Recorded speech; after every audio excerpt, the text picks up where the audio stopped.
Your Majesty, I would be pleased if you would join me on the podium here to perform the naming.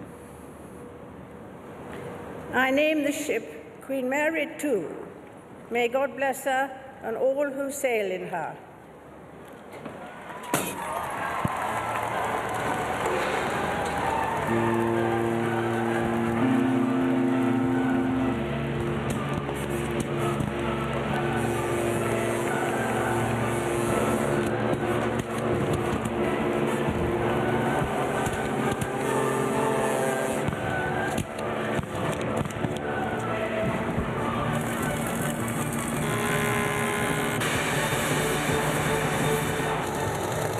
Queen Mary II, the largest, most powerful, most luxurious, and most expensive liner ever to sail the seas.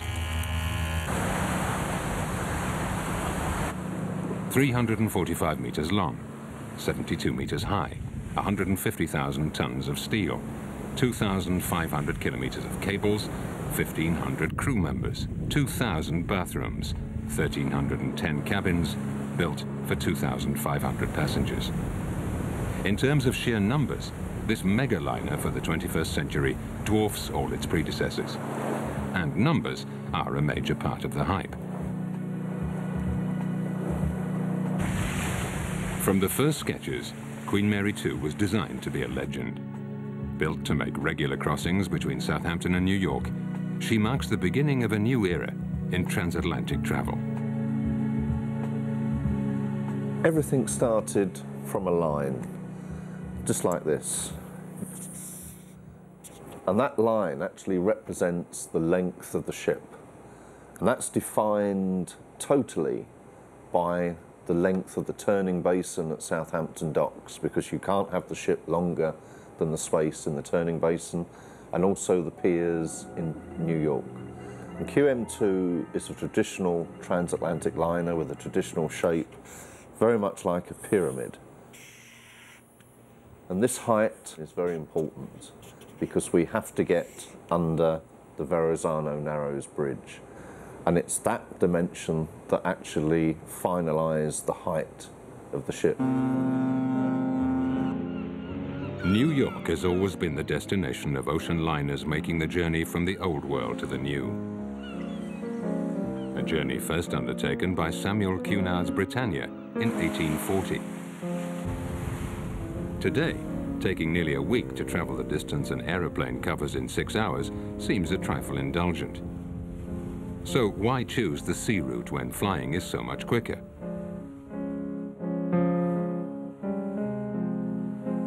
For 3 decades, the QE2 reigned as the last of the great Atlantic liners. It belonged to the oldest transatlantic shipping firm, the very British Cunard Line. But in the late 90s, Cunard was purchased by the American Carnival Corporation, the world leader in holiday cruises. The purchase added a touch of class to the Carnival fleet. Soon after buying Cunard, Carnival CEO Mickey Arison announced they would build a new transatlantic liner that would beat all records in terms of size alone. A very American concept. No nostalgia for the past, it's just the future that counts. Cunard was a company that basically had a past but no future at the point we acquired them. So it was almost shocking that they went from no future to this incredible future. Traditionally, long sea cruises cater for the elderly, the rich, or both. So the big challenge for Cunard's new owners was to try and lower the average age of its passengers. The new target? Baby boomers, those born just after World War II, and of course their children. But the well-to-do widow remained a highly prized customer. On board a liner, passengers must feel secure. The staff must be attentive to their every need. Everything must be personalized to the nth degree. Total freedom, but in a contained world. It's a curious atmosphere, combining the ambience of the lobby of a luxury hotel with the streets of Monaco. Everything is perfectly orchestrated, not a single false note.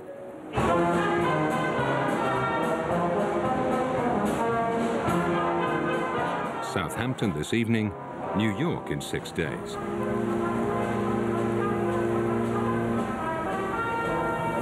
For a minimum of €2,000 per person, all the clichés are provided. A way of keeping the legend alive. The whole world is watching. On board, the good times can start to roll.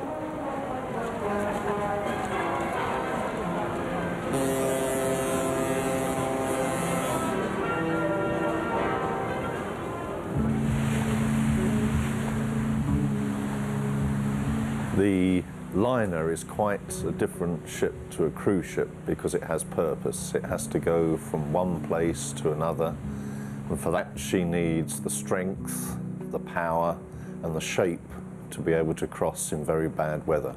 The cruise ship is much more boxy, much more voluminous because it's maximising the number of cabins on board. The liner is finer. It's much more classical. It's much more what people think a ship should look like. And so, certainly to the purists, it looks a much better ship.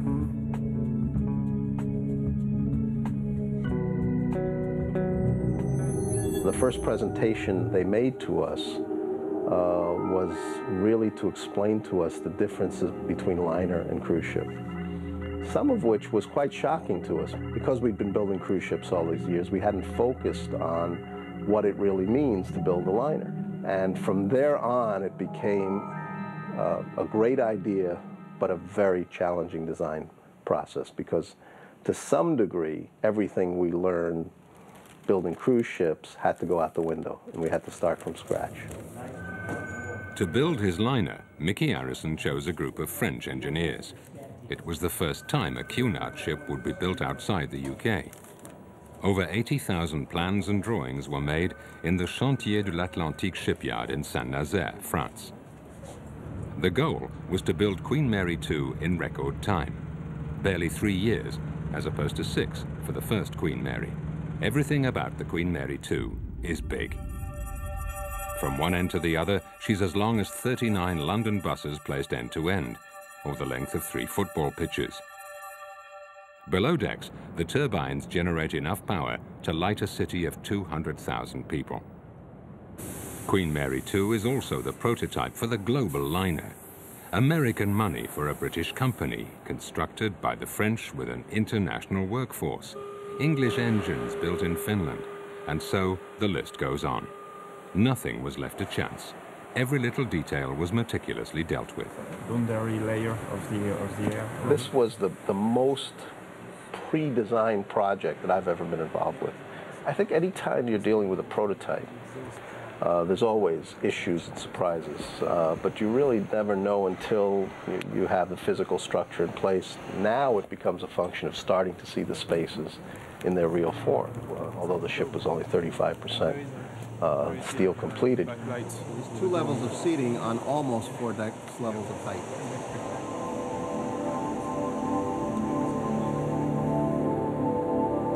The issue of old liner is more in the hull of the ship and the structure so that she rides well in heavy seas and she can ride at high speeds. The aspects of the interior of the ship, we can and are in many respects very contemporary. They're not at all old-fashioned, and something like a planetarium on board is not going to be at all old-fashioned. So there's many very, very contemporary aspects of the ship. And I think to a great extent she is more contemporary than she is traditional. But she is a liner. My childhood hero was really Isambard Kingdom Brunel, and he built 3 great steamships, the Great Western, the Great Britain and the Great Eastern. Here is a profile of the Queen Mary, and this is Brunel's Great Eastern to the same scale. The Great Eastern was completed in 1858, and she was the largest ship in the world for 50 years. And she incorporated many novel features like the double bottom. You can see this area that we call the double bottom, which we have on the Queen Mary II.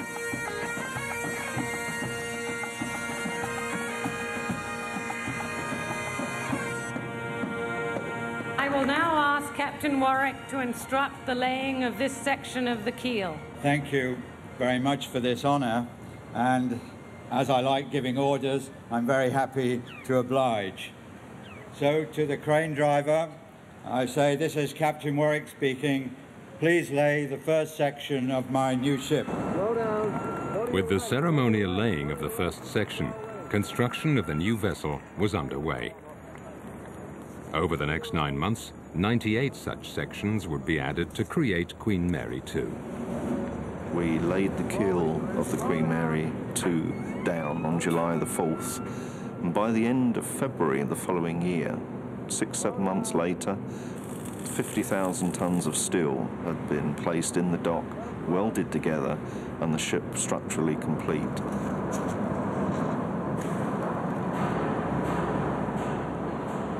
The hull is still in dry dock, and impatience is in the air. So, in the meantime, what's the next best thing to a cruise on Queen Mary II? A visit to the shipyard. There are about 300 ocean liners afloat today. 1/3 are more than 25 years old, and when a liner reaches that age, it's time to scrap it and build a new one. It'll take 22 months to build Queen Mary II, even less time than the 2 years it took to plan and design it. So the raw material is sheet metal. It's cut, formed and welded together on what's effectively a giant and fast-moving assembly line.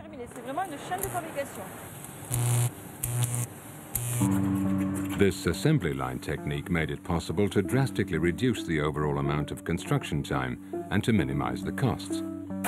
The spin-off is that the liner should start turning a profit sooner. Previous ocean liners were painstakingly put together piece by piece on an inclined slipway. For Queen Mary II, the engineers used a much simpler method.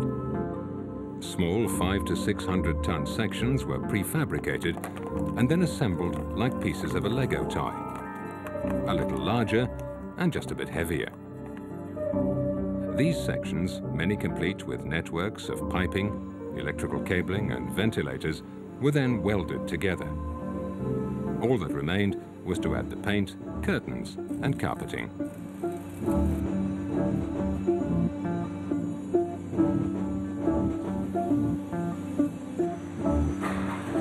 One particular element that we worked very, very hard was the bridge front below the navigation bridge.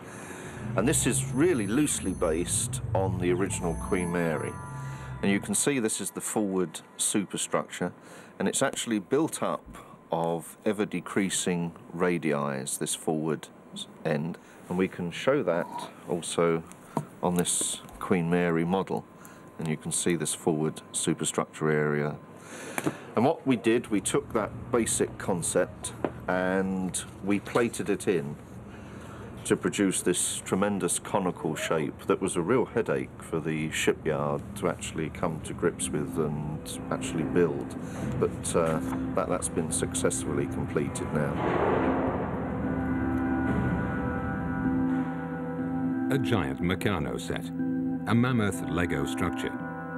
So who was behind the creation of this mega toy? The architect was Stephen Payne, ably aided and abetted by Cunard's Jerry Ellis, an ex-Navy man. It's going to be 10 feet high? Yes. And you imagine in a storm, any water that happens to come over this forecastle deck is going to run down and Straight just over the go side. straight over, really protecting the facade. I work very closely with Stephen Payne on a daily basis. And between the two of us, we do a lot of design work and operational work, and we combine the two experiences so that we get the best for the ship. Yeah, coming in, you can imagine standing up there coming into Manhattan. That's going to be packed up there. But of course not Panama, because she's too big for Panama. Yeah. You see there at the top of the liner you have a V standing out. That's the breakwater. It's built to withstand what we call the wave of the century. That could be a 30-meter wave. Imagine being built to withstand that. If there wasn't a breakwater, the wave would break over the superstructure and damage the boat. So we equipped it like a transatlantic liner with a breakwater, just like the one on the Normandy. And that blends into this very large breakwater, and that I got the idea from the Normandy, again built at Saint-Nazaire, but in the early 1930s. And you can see here how prominent this breakwater is. And from the model tests we've done, we've shown that when water does get up there, when it's really rough, the breakwater really helps to disperse that force of water and stops it damaging the superstructure at the front of the ship. Being a sailor is very important. The experience from a naval architect is hypothetical or theoretical, and is usually correct, but there's nothing more powerful than experience of actually operating ships, especially in the North Atlantic, on an ocean liner.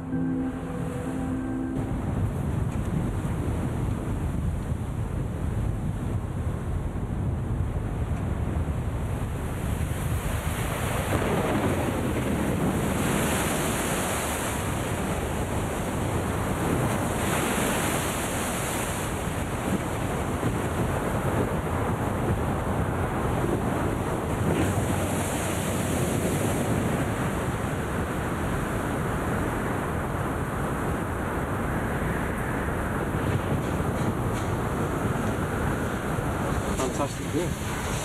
But this is armour plate glass, isn't it? Yes, and that really is the last ditch safety precaution. Yeah. If you get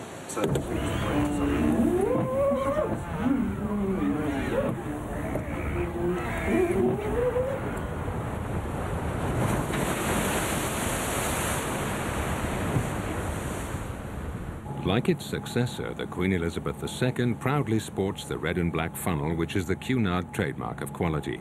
It's the only transatlantic liner still in service to have been used as a model for Queen Mary II. This is the model of the Queen Elizabeth II with the funnel and the very characteristic wind scoop. And you can see from our funnel where the scoop is much higher on the new Queen Mary II. And that's because we just don't have the height. We have to get under a bridge in New York called the Verrazano Narrows Bridge. QE2 has 12 meters clearance to get under the bridge. We, with this funnel, as it is at that height, will only have 2 meters, and that's the absolute limit that we're allowed. And we achieve that by optimizing the shape of this scoop. And when you compare it to the QE2 scoop, you can see that the scoop is actually much higher.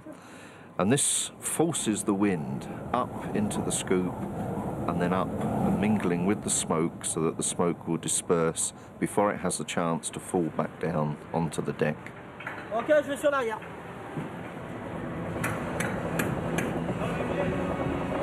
Bits of plasticine in the sides, yeah. Pressing it. Yeah. But you can see the way it's catching the wind, forcing it up. It's working fine. 355. 355. Minimum speed. In March 2003, after 9 months of construction work, Queen Mary II was floated out into the Loire River. Tugboats from the port of Saint-Nazaire towed it a few hundred meters to the fitting out berth for completion and decorative work.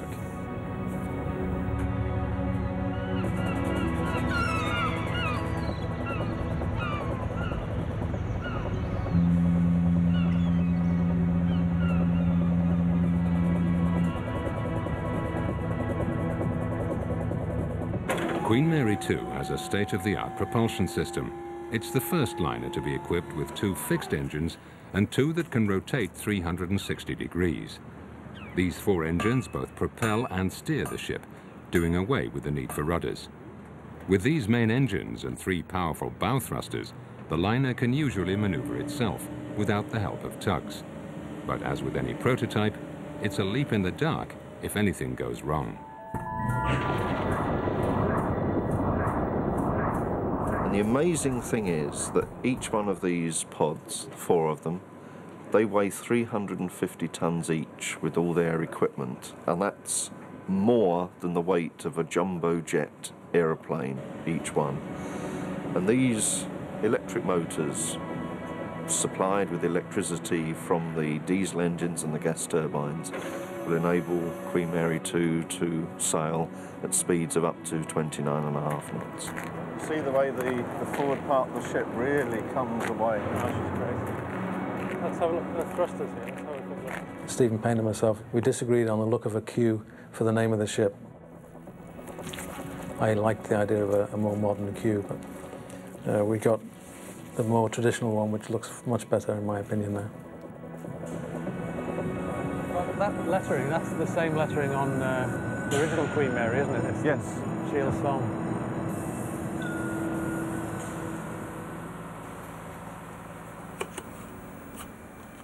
A 1,000 kilometers north of the shipyard in Holland, Henk Brandwijk has built a 1:100th scale replica of the liner.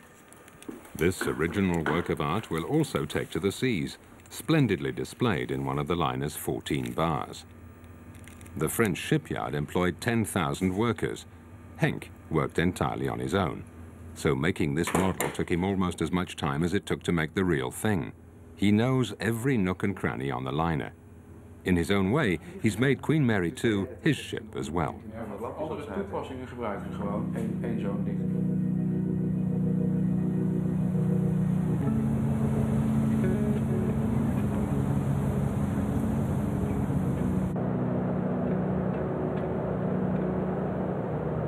The engineers, the investors, and the architect worked together to come up with the final design of the liner.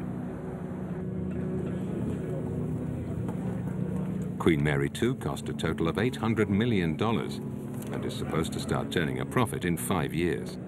This puts a lot of pressure on the architect and everyone involved.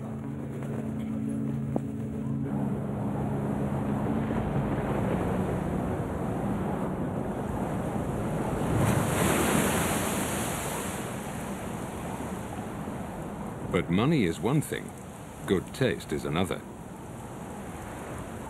So compromises had to be made, and that's where the interior designer came in.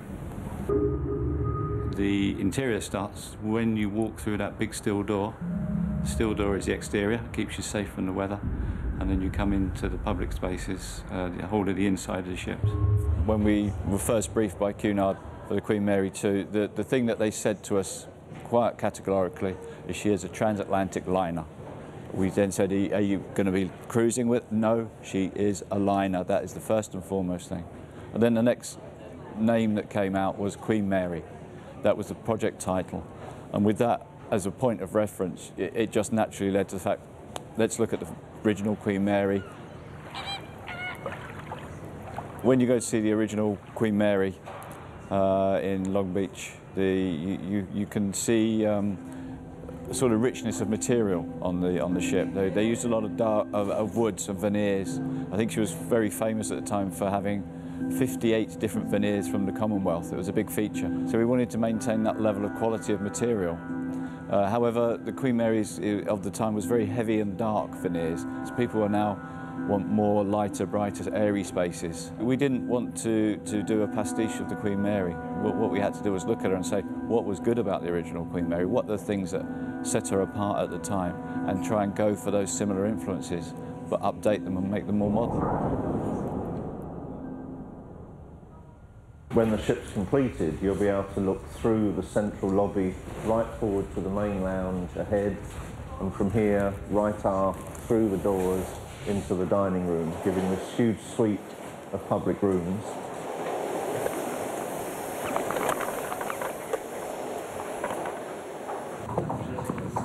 And this room undoubtedly is the most impressive, or will be the most impressive room on board the ship. And it's larger than the equivalent space on the original Queen Mary. From the floor to the dome that rises up through the middle of the public room, there's a height of nearly 11 metres.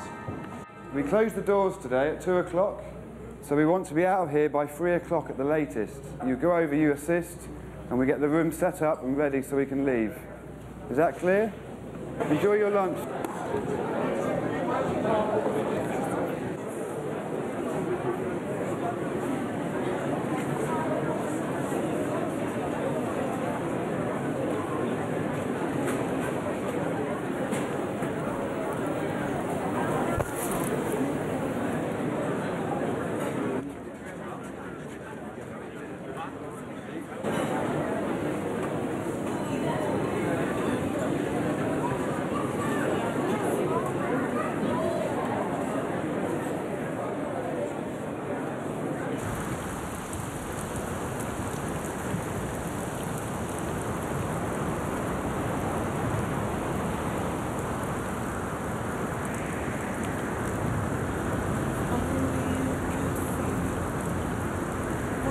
feel for you.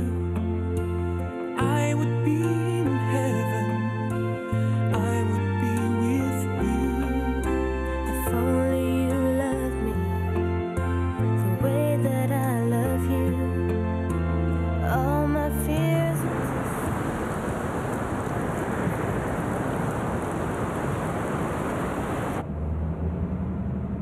I think to be a good naval architect, you've got to have passion. You have to leave the physics and the engineering to one side, and you've really got to do things from the heart. The laws of physics are there, you can't change them. But the creative part, actually designing the shape and the form of the ship, that's where the passion and the thing from the heart comes. Good to see you, very well. Let's see your hard. The real challenge on this ship for Andrew and his team has been the fact that the ship is so wide. It's 41 metres as opposed to 32 metres of a normal ship. The big problem is on the upper decks. You see, I can see the it massive now, structure. So even if we were to lose the cabins, we would still interfere with all the structure. For us, it's the first time we've actually worked on a designated transatlantic liner. It's the first liner to have been built for 30 years. The main public room decks were given great ceiling heights, and on ships, ceilings have always been traditionally very low, and it's been really exciting for us to have these great volumes to work with. And the grand lobby is the first space that passengers will normally see when they board Queen Mary 2. And there's an atrium that goes up from this level right up to deck 7, which is the level of the Lido restaurant, where there's a glass floor.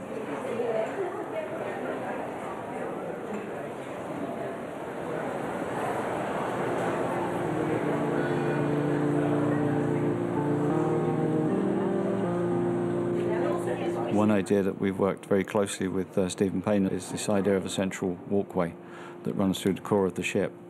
This is very good for passenger flows in moving them through the public spaces, and it's also very good because it gives you a nice entrance into the space and that you'll always have the sea facing you.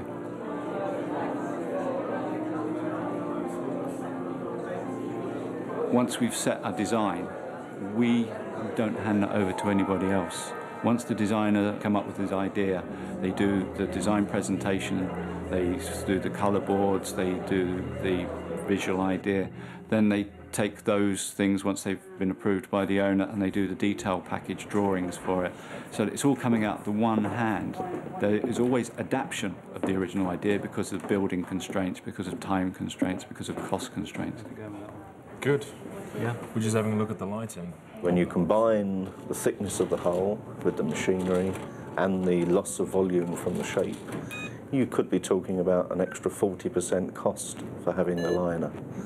A proper liner has to be a very pointed ship, and when you move from the cruise liner form to a classical liner form, you lose a lot of volume in the ship, which volume could have been used for revenue-earning cabins. When we first got together with our naval team, they said, listen, with a transatlantic liner, you can't have balcony cabins. I said, are you crazy? I mean, today, guests are looking for balcony cabins. We can't have a liner without... And they said, no, maybe a few, we can do a few here or there. The net result, of course, is a ship with a very high ratio of balcony cabins. And see what happens to the remaining wood. Cruise design is much more of a business. Therefore, there are boards to meet, boards of people that meet to decide what to do. There are more people to satisfy in terms of making sure that the ship is right. There is not so much personal taste from the owner's side anymore. Could you turn off your light for a second? This is standard outside balcony cabin for Queen Mary 2. What we're trying to do here is to create the impression of light airiness. We hope to achieve this by the use of the light colours on the walls, and fabrics on the sofa are in the red to give a bit of warmth, a bit of colour, and then some of these nice sophisticated fabrics for the bolsters just to give that idea of elegance and opulence. The luxury accommodation on board started out as prefabricated cabins in a Swedish factory. Put together like a kit, they came ready to decorate and were simply fitted in place on delivery. They're relatively small in size because passengers shouldn't be encouraged to linger in their cabins any longer than necessary. A guest who stays in bed doesn't consume. in economic terms, that is. Showing the plans to different people, and you like show a cabin, and on the plan it looks really small, and people say, well, that's really small, and you say, well, you've got to realise just how big the ship is, and that when you actually see it, it's going to be big. That small space is going to be big, and more and more people are beginning to see that and experience that, and that's very good. I think there have been times when we've looked at, other people have looked at the plan and got the scale rule out and got the wrong scale. Yes, right. Like, what, you know? But it's twice the size. I think for both of us, we were again saying today that you go to the shipyard now in France and see the ship being built, and it's absolutely colossal. And it's just amazing that these drawings that we've been working on for 3.5 years, suddenly it's there. It's real. And you take a little time to absorb just how big it is. And then you begin to realise that you've got to give it everything, because it ain't going to happen again.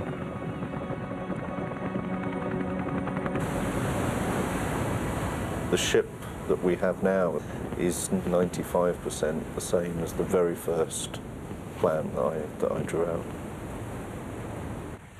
I knew it had to be a liner, and the liner for me is a ship with a pyramid shape with a funnel in the middle. 1, 2, 3, and 4, 5, 6, 7, 8. Carry on. 1, 2, 3, 4, and 5. 1, 2, 3, 4. Da, ba, ba, da, da. I didn't set out initially to build the biggest ship, but it has turned out that way.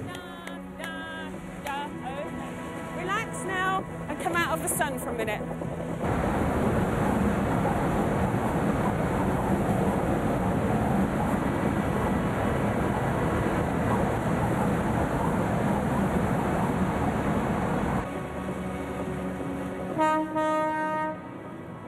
Another sign of globalization on board Queen Mary II is the artwork adorning the vessel's public and private spaces. This vast array of over 5,000 pieces was chosen in Amsterdam. Artistic consultant Eric Hamida's job was to present a coherent and convincing selection of works. CEO Mickey Arison provided him with a comfortable budget of $5 million. At that price, Arison is the final arbiter. But a skillful consultant will often impose his own choice. In zo'n hele presentatie laat je zoveel zien. In a presentation, you show a lot, and it's all very nice, and once in a while you see things and think, yes, they would like this on their ship. And during the third presentation, they say, did we really pick this? And you say, oh yes, that's what you chose. And that's the rewarding thing about being a good consultant, that you can allow the client to surpass himself. We make sure that the ship has better taste than the client. Zorgen dat het schip een betere smaak heeft dan de opdrachtgever. There will be some very strong British elements of the ship, but then there will be other contemporary areas which will be, from the US or elsewhere. Overall, the ship is British, but there will be aspects of the ship that will be multicultural. This will be one of the most important things aboard. It's for the Grand Lobby.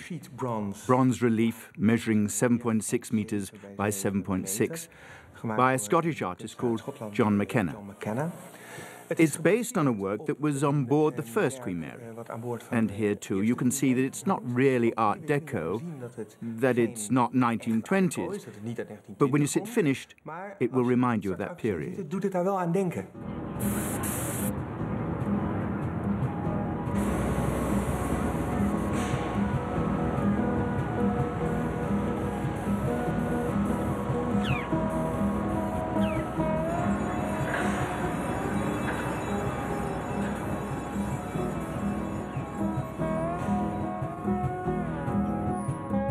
Henk Brandwijk is an artist too.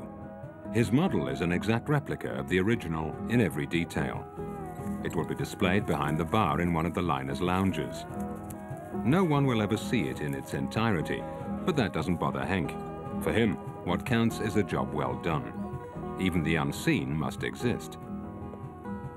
You can't get behind it and you can't look in it. And still, the roof is open. There is the swimming pool with the right colour for the tiles, water in it, people in it. You can't see all that when you're sitting at the bar, and I like that. It's just like a Gothic cathedral. All the way up, somewhere on the roof, you find beautiful sculptures that no one ever gets to see, and this is just like that. I name the ship Mary II. May God bless her and all who sail in her. I say this is Captain Warwick speaking. Thank you very much for this honour. Ma'am, welcome to Commonwealth Club. What would you like to drink tonight? I would like some please. Merlot or Cabernet Sauvignon?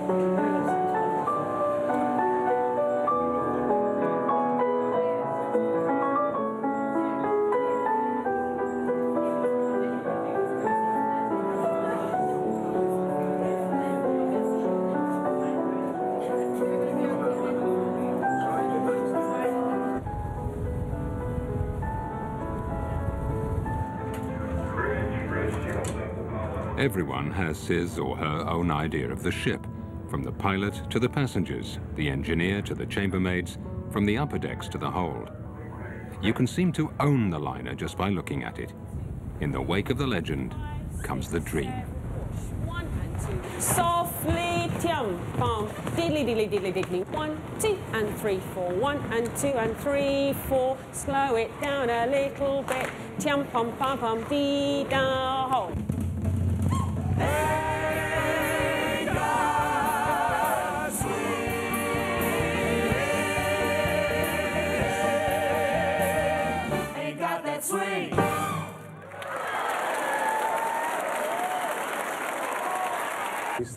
Queen Mary II is also its captain's vessel. Captain Ronald Warwick followed the construction process from beginning to end.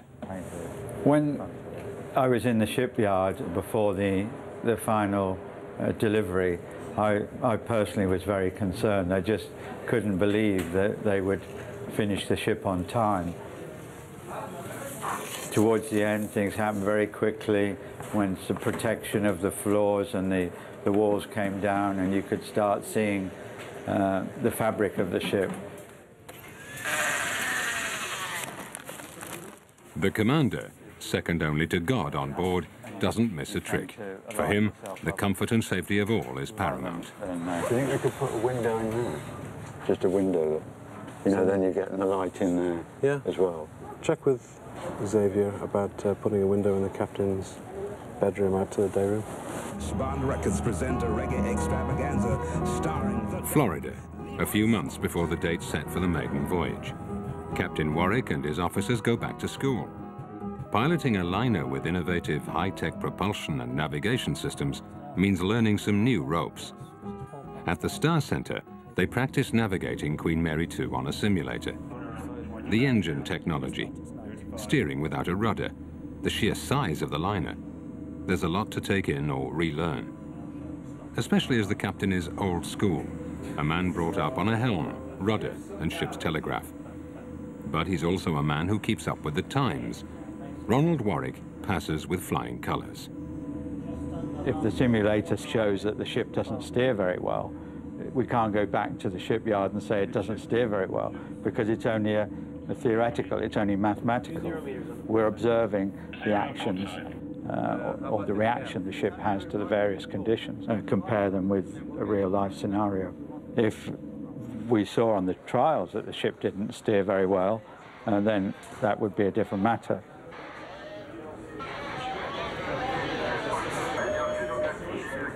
Hardly 3 months before its formal naming ceremony, the liner was put through a series of sea trials, a mandatory procedure for any vessel before it's put into service. The captain used this opportunity to push all systems to their maximum. They were taking a risk. Should any problems arise, 3 months would hardly be time enough to make major alterations, especially on a liner of this size, crammed with all kinds of state-of-the-art systems. The GPS equipment, for example, which can automatically control the propulsion system and hold the liner on station without the need to drop anchor. Any little glitch would mean additional research and work, so delaying the delivery date. At $1 million a day, the penalties for late delivery were as colossal as the ship itself. on top of which the liner was already fully booked for the first few months. The emergency signal is a succession of cell or short blasts. This was also a good time to check the safety and evacuation procedures. On every trip, the crew and passengers will be put through these drills. Then pass the securing strap around your back.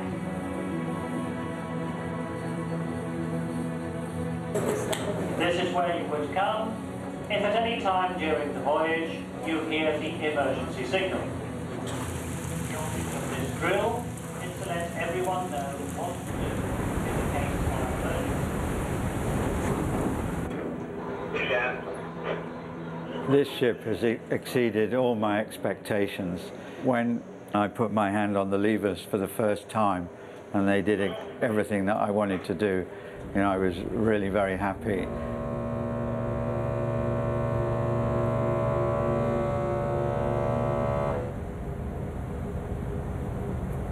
I'm here on board Queen Mary 2 and I'm the staff captain. Καλημέρα, με λένε Νόπι. Εδώ στη Queen Mary 2 δουλεύω as a chef στο restaurant. Hello, my name's Kevin. I come from Ireland. I'm working in the casino. I haven't been very lucky in the casino since I've been on board the ship. I've lost a few more £1,000. Nobody loses in this casino. No, no losers on the ship. It's a win-win situation. Curves around the corner here. So these figures will be a surprise to see as you go around that column.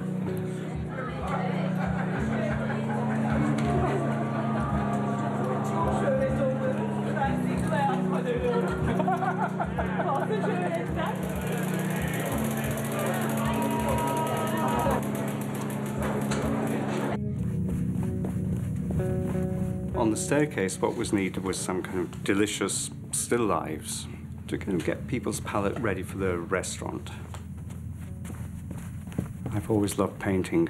So from the age of 14, I'd been painting. I didn't expect to be doing this kind of painting. I thought I'd be doing far more, I thought I'd be a real artist. I thought decorative painting was a kind of lowlier form of art. I wanted to be Picasso. The plates will certainly have a logo on it. Basically, I think very white for the Britannia restaurant. They're white with just a gold line, and maybe the QM2 in it. So it's all really quite simple. Passengers will have the honour of dining off porcelain made by the English manufacturer Wedgwood. Only the best is good enough for Cunard. Elegance, refinement, the purest of lines. All of this has a price, which hardly worries the manufacturer, who's aware that broken china often needs to be replaced on board. I think going to be, you need quite a few portions of that in a Britannia restaurant. It's going to be very popular. Yeah. So we have some capellini pasta. That's going to be a very popular dish. And the sauce is very light. Capellini pasta. Now we have the grilled tiger shrimps on lemongrass skewer and some nice green asparagus.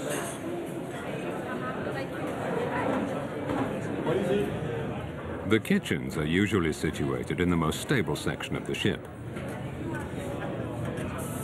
This is where the 17,000 meals served daily in the liner's 6 restaurants are prepared. The organization has to be strict, almost military. It's relentless. Everyone is expected to maintain a highly professional attitude. You have to be professional. Yeah, you can be having a bad day, but when it comes down to it, your work comes first, and you've got to be nice in front of the guests. You have to be polite, say hello to them, greet them, ask them if they've had a good day.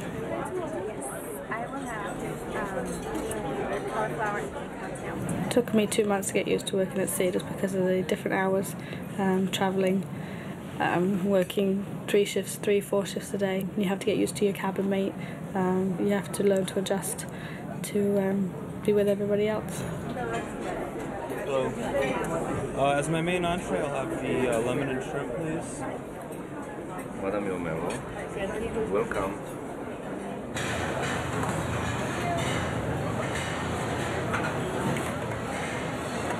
There's a lot of hours involved in working, but then again you get used to it. And when we're crossing time zones, and the clocks are going back and forward and we're having to get up earlier or later for breakfast. That's tough as well.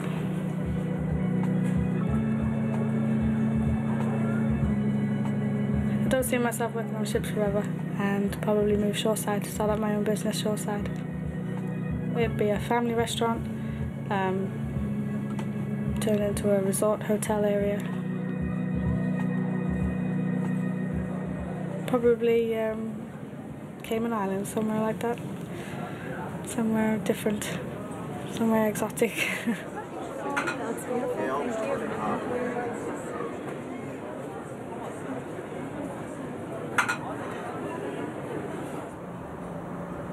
A still life, which could be the work of a 17th century Dutch master.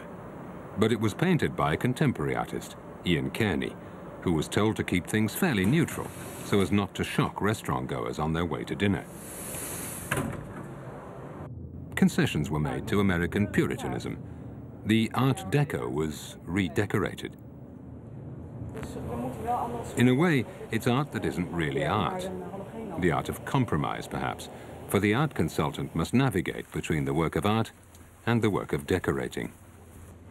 Quality-wise, we will always try to get the best piece in the right place. All these leaves and things that are going to be in there. Well, we'll have to import youth. Yep. Art on a cruise ship, it's not there to tell you anything about art. Like for the Winter Garden ceiling, for instance, it's made to make the room more intimate and more as a whole. So it's a function which ties in with the function of the room, which doesn't make it any less of a work of art. How are we getting on with this? Right, Salvador Dali. Anyone heard of Dali? Right, you've all got one. Thank you very much. Right, this one is a hand sign work. We're here with 700 paintings, and it's really a question of luck. Who walks up the gangway out of 2,500 passengers? Who will be interested in the auctions? Pablo Picasso, this one, a great piece. The Winter Garden is the rendezvous for an astonishing variety of activities at sea. Today, an art auction. Richard Furlong tries to enthuse his audience, tempting them to bid for the masterpiece of their dreams. 500 I sell. You're going to lose it. 500, bless you. 500. Anyone else? Yes or no?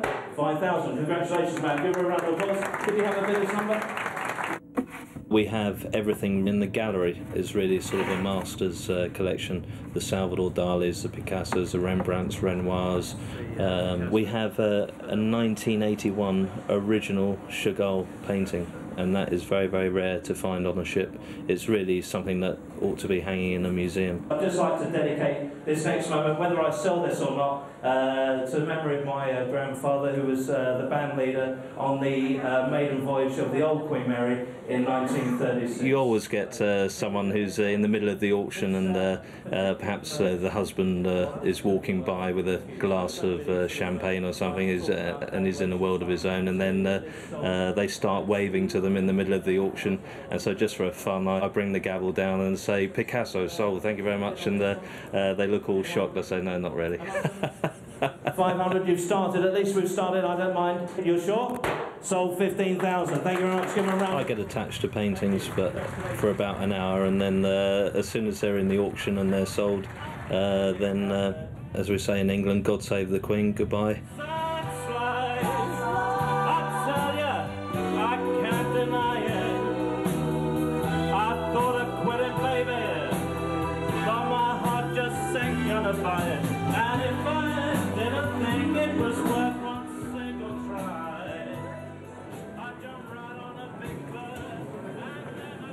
I think art on ships is fast becoming a prestige thing. I don't think art is a physical draw for passengers. They don't know it's there. They're booking a cruise on a cost basis, on a destination basis. And then when they get there, they go, oh, wow, you know, didn't realise it had this art in it. Queen Mary II, most prestigious ship in the world, with the big art budget it's been given, with artists from all over the world, it just helps to grandiose it, to make it more special. Yeah, but you say that, but that same would go for the architecture.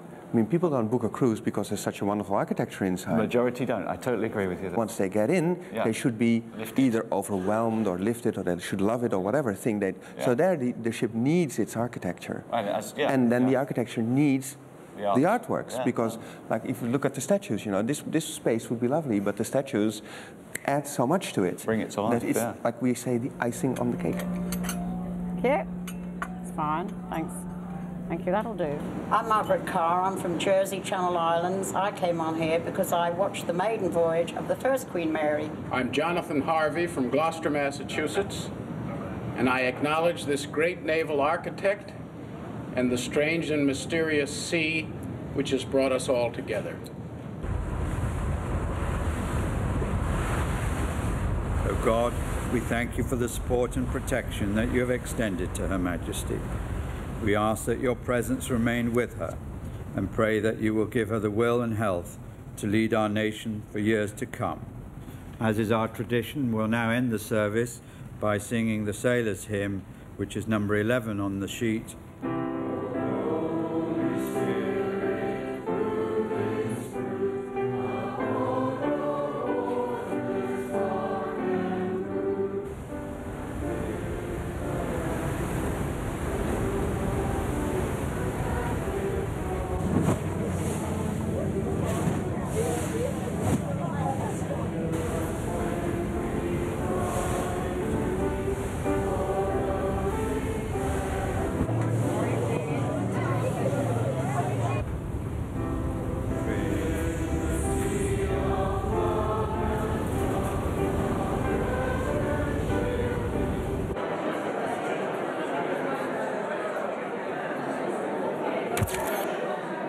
There's an active social life on board.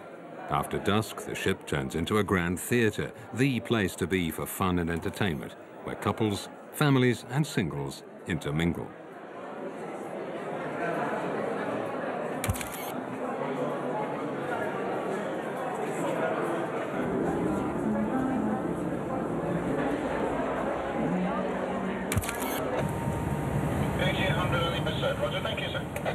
Everyone creates their own memories, their own stories, their own journey. Good times on a cruise. Little seems to have changed from the old days.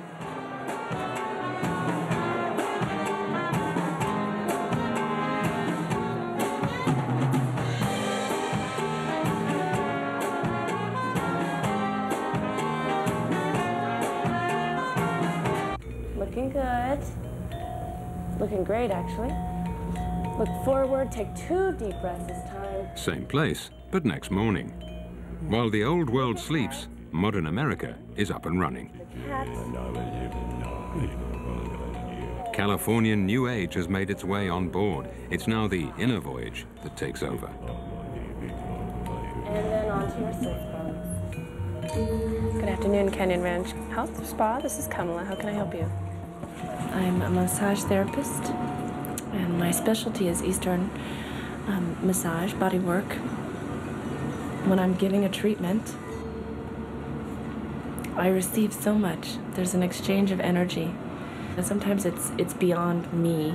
Something else is coming through, and this person feels better, and automatically I feel rejuvenated.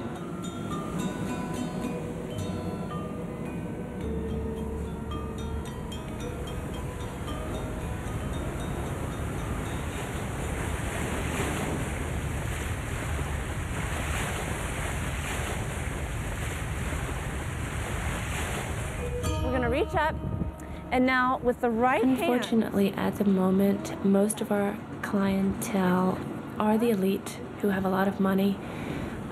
I want to say the rich and famous. It's slowly going in the direction where we're reaching out to the grassroots and being able to affect the general public.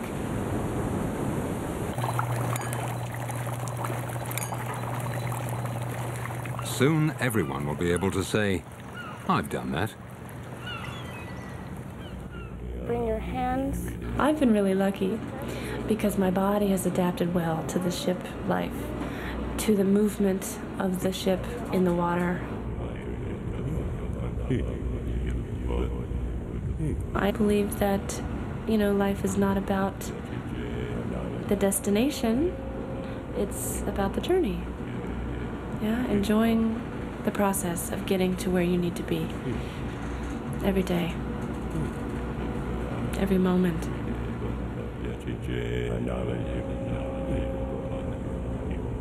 Crossing the ocean on board Queen Mary 2 is essentially a virtual voyage, an inner voyage during which everyone recreates their own personal world.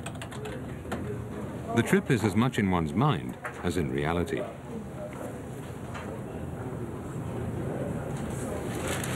This being the 21st century, Queen Mary 2 is a non-smoking liner.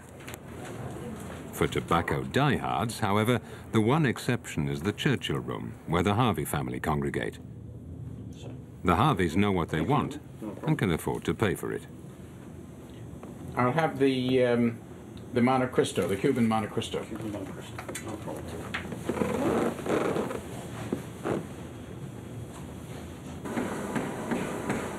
Passengers have become enlightened, well-informed consumers.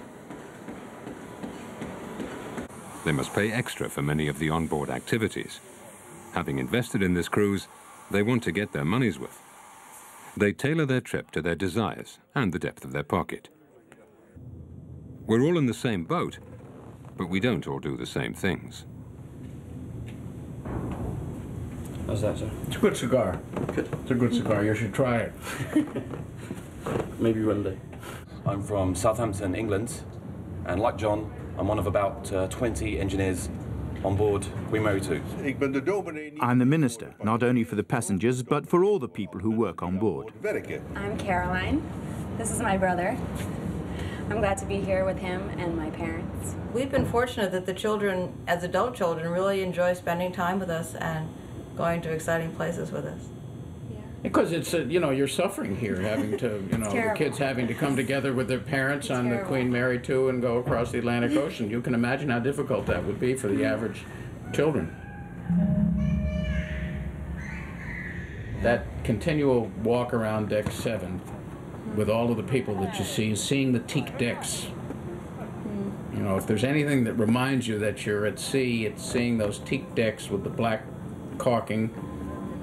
And walking around and seeing the same kinds of rails and stanchions that you saw on, you know, the original Queens and on the France and all the ocean liners.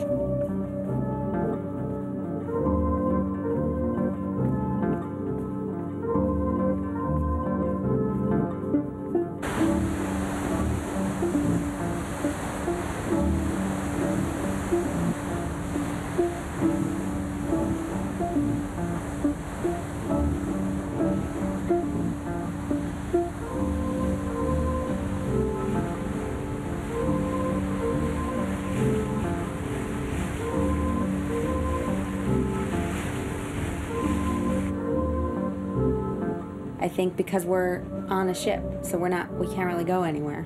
But there's enough to do that we can do our thing and then come back for meals. It's been really nice to be with my brother. I mean, when you share quarters with someone, you're in their space. So that's been really nice to be around his rhythm and find each other. For me, the meaning is just being together with the four of us. And, you know, when the children get to a certain age, you don't have an opportunity to talk with them. You don't have an opportunity to really see what their daily pattern of living is, what they like, what they don't like. But this is an opportunity to sit at dinner and have a glass of wine and start to get some meaningful dialogue.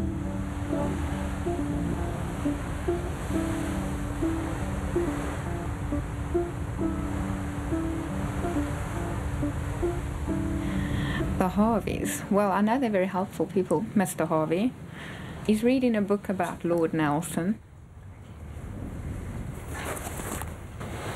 I don't know what they do for a living. I don't ask them too many questions, you know. I don't want to pry into their private life, but you ask them how their day was and did they enjoy their dinner and tell them they're looking good. I applied for housekeeping and waitressing at the same time.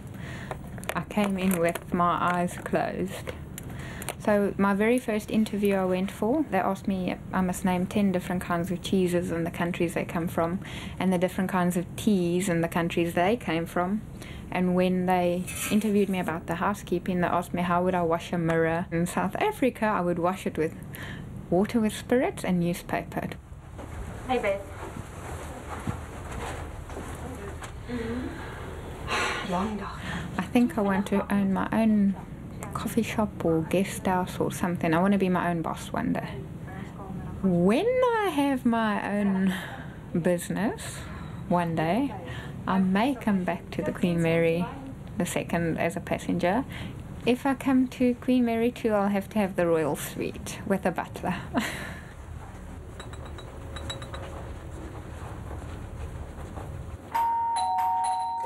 Come in, Jeff. It's Jeff. Hi. With your champagne. I think value for money, it's not a criteria that I ever use. I either like something or I don't like it. If I don't like it, there's no value. I don't want to pay anything at all for it. Little Perrier Jouet for you. Lovely. I think that the room's excellent, I think the restaurant is good, but we haven't got quite what we expected. Value for money. But then again, if you're going to sail across the Atlantic, this is the best way to do it, in this suite. And you have to pay for the privilege of being in this suite. If I was staying in the royal suite and there was something lying on the floor, I won't lose my temper. I mean, we're all human, we can all make mistakes, and if something's on the floor, I can just bend down and pick it up myself. Maybe it's because I've done this. And I find that some people do look down on you because they think your job is low down. And, I mean, we're also just people like they are.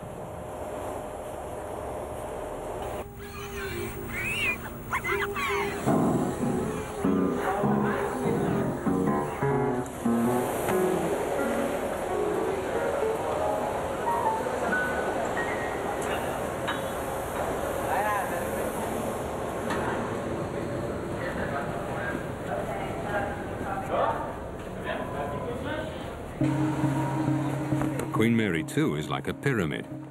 At the top are the passengers. Further down below decks are the invisible realms. And the further down you go, the hotter it is. This is where the hive is at its busiest, in this underworld populated by workers from some 50 different countries. Descending below decks is like taking an exotic voyage.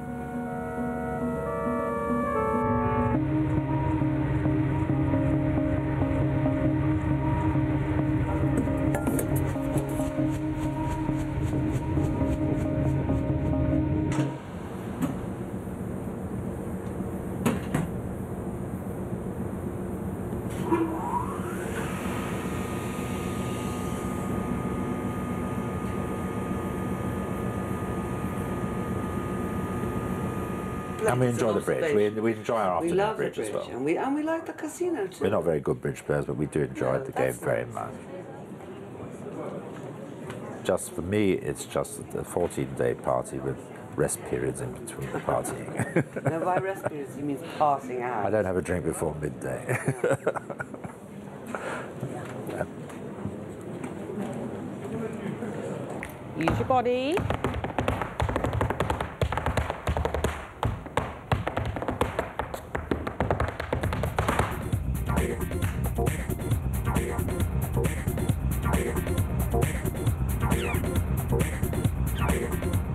No one is ever really alone on Queen Mary 2.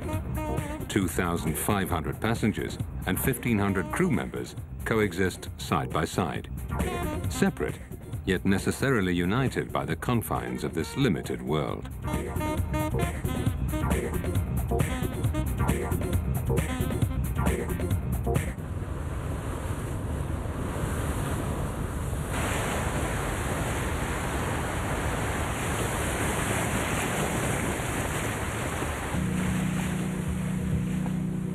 Queen Mary 2 is not a dream, but a mirror of the world. Crossing the Atlantic used to be an adventure in itself, a risky undertaking. But the spirit of the pioneers and immigrants has long since disappeared. Passengers on board an ocean liner today still want to get away, but with the price they have to pay, they want to find themselves in the safe environs of a luxury hotel. They no longer want to be part of the scenery. They want to create their own scenery. There's, again, a tremendous privilege, because if you walk onto the upper decks of the ship and see these bodies lying around. Please. Please. I mean, and they're packed side by side. The whole thing is pretty awful to look at. But there is a special deck designated to Queen's Grill. Customers or passengers. Yes, passengers. Passengers, fine. And I can go up there and lie in the sun for 2 or 3 hours. And then we have a bath, and then we have dinner, and then we go to the casino. That's when the trouble starts. There are 2 ways of looking at this trip. You can either think that it's a quiet, peaceful rest, or you could take the view that I take, it's a party.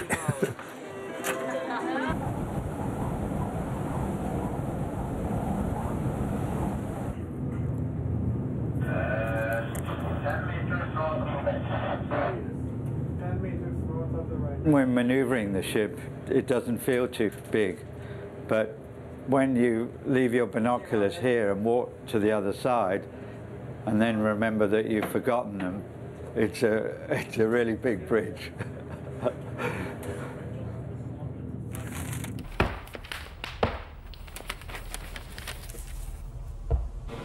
What's important is not the final destination, but just being there. The dream of being unique, at the center of the story.